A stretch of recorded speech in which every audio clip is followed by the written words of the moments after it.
enfin, c'est votre libération, c'est votre récompense, c'est l'heure de la rupture. Si je reprends l'image du marché, le marché a été nettoyé, on a enlevé les bananes qui ont été jetées, on a enlevé les sachets plastiques, tout est propre, on a envie de revenir dans ce marché-là. Votre corps est prêt, il peut accueillir ensuite de la nourriture.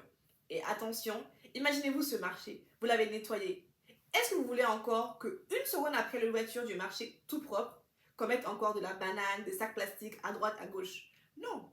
C'est pourquoi on le verra, on le dira jamais assez. La rupture n'est pas le moment de vous jeter sur les produits gras, sucrés, salés, frits. Parce que oui, le corps le sait, vous êtes abstenu. Mais cette abstinence a pour récompense le nettoyage. Donc il est hors de question, il est illogique pour vous, une seconde après la rupture, de commencer à ressalir tout ce que vous avez nettoyé pendant la journée. Profitez au maximum.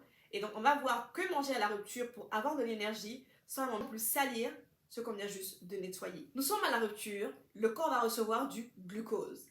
D'ailleurs, tradition prophétique, glucose vient des dattes, ce qui est très bien pensé puisque le glucose va arriver rapidement pour donner l'énergie et permettre au cerveau de fonctionner. Notre estomac commence à se remplir doucement, on ne va pas le forcer, on ne va pas le pousser.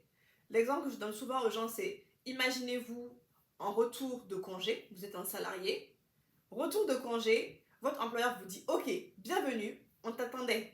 Il y a un projet qui va sortir ce midi même. Voici les éléments, 1, 2, 3, 4, bonne chance. » C'est compliqué. À la rupture, c'est pareil. Doucement avec le corps, il ne faut pas le précipiter. On redonne de l'énergie, mais doucement, puisque l'estomac, lui, a été au repos. Très content, il était en vacances.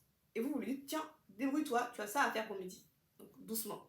L'intestin, lui, va commencer à réactiver la digestion. Et le cerveau, comme je l'ai dit, reçoit un boost qui va donner un regain d'énergie et donc une sensation de bien-être global, de joie même, je dirais, pour certains, puisque enfin on a pu réouvrir l'accès à la nourriture et donc mettre une pause pour cette journée de jeûne. Tu l'auras compris, le jeûne, ce n'est pas juste s'abstenir de manger.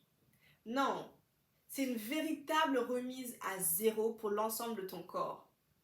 Le cerveau, lui, il va gagner en clarté, les cellules vont se régénérer, le rein va aider à éliminer les toxines, l'intestin et l'estomac, eux, sont en vacances, ils vont se reposer, le foie va aider à éliminer les toxines, le cerveau, lui, focus, clarté, et les cellules vont se régénérer. Positif, positif, positif.